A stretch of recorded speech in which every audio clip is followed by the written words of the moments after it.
Saya sudah lapor ke Presiden, Pak, saya akan taruh uang ke sistem perekonomian. Saya sekarang punya 425 triliun di BI cash, besok saya taruh 200 triliun.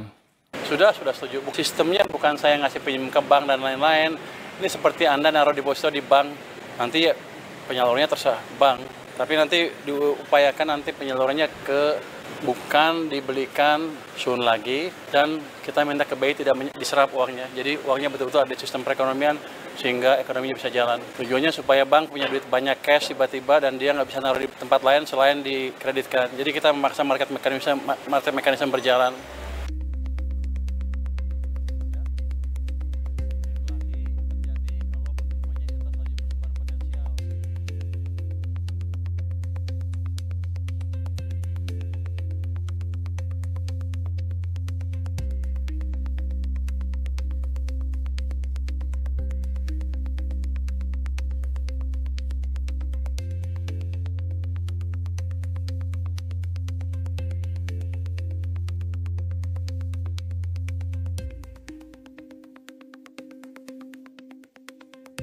Ini merupakan inisiatif dari pemerintah untuk memastikan likuiditas di masyarakat itu bertambah. Likuiditas dalam hal ini uang yang beredar di masyarakat itu bertambah.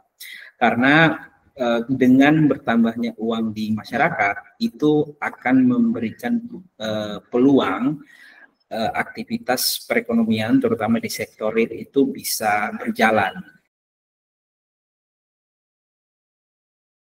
Transmisinya sebenarnya melalui penyaluran kredit ya, sesuai harapan masyarakat, di mana Bank BUMN ini nantinya punya likuiditas tambahan. Likuiditas tambahan ini yang nantinya akan disalurkan untuk beberapa permintaan kredit yang nantinya diajukan oleh masyarakat. Sehingga nanti dengan permintaan kredit yang bertambah, harapannya tadi ya, aktivitas ekonomi juga lebih bergeliat.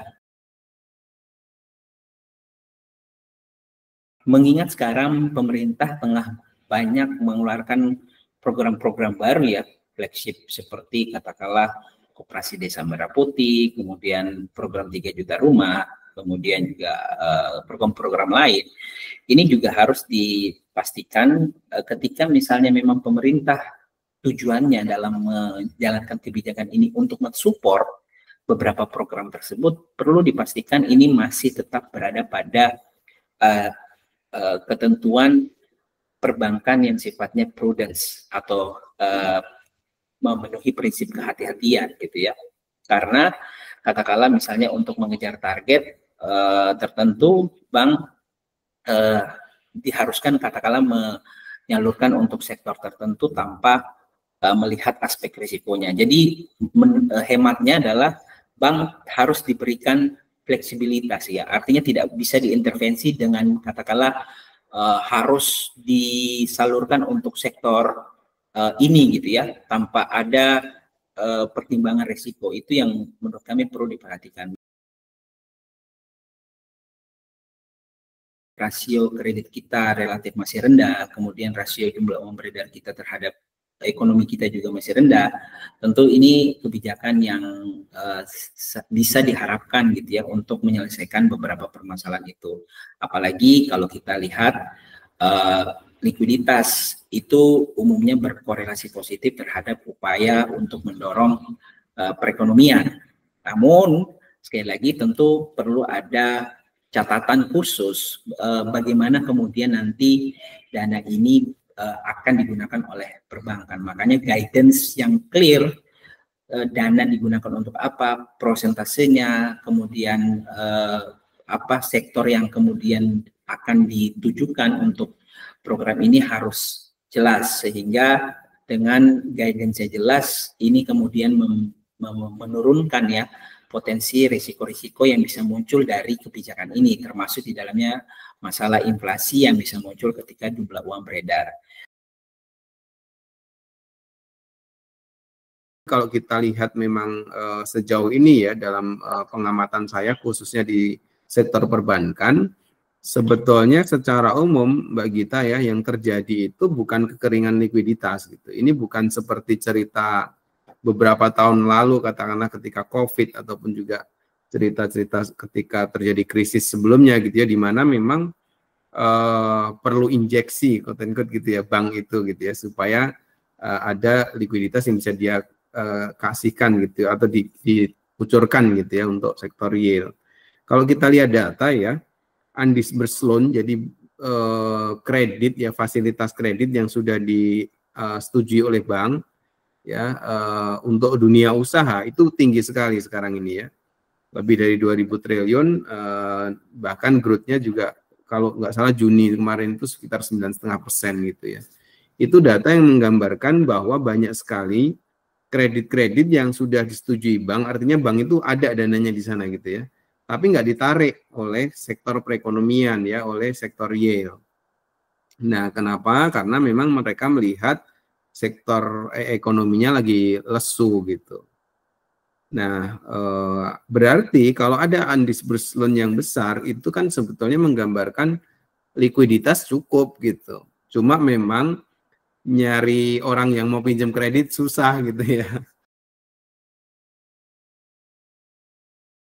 Pengaruhnya bagi level ke masyarakat sebetulnya adalah inflasi ya. Inflasi yang disebabkan oleh jumlah uang yang beredar tadi. Kalau kemudian terlalu banyak uang yang beredar di masyarakat gitu ya, tidak mencerminkan dengan jumlah barang dan jasa yang ada di dalam perekonomian, itu akan timbul inflasi gitu. Berarti nanti apa? Oh, kira-kira nanti ya barang dan jasanya itu akan jadi lebih mahal ya, karena jumlah uang yang beredar terlalu banyak. Nah, di sini kemudian menjadi penting ya bagaimana bersinergi dengan Bank Indonesia, karena target inflasi itu adanya di Bank Indonesia gitu Mbak Gita, secara undang-undang ya. Jadi perilaku fiskalnya, kebijakan fiskalnya harus juga berkoordinasi dengan kebijakan moneternya. Yang kita khawatirkan itu sebetulnya adalah uang ini masuk kepada bank umum, tidak bisa disalurkan dalam bentuk kredit gitu ya, karena memang ekonomi nggak membaik ya, tapi tidak boleh juga beli SBN gitu ya, apalagi ya SBN domestik, terus kemudian kemana nanti akan dialirkan, padahal ini kan ada tanggungan bunga gitu yang harus dibayar oleh bank umum tersebut gitu kan.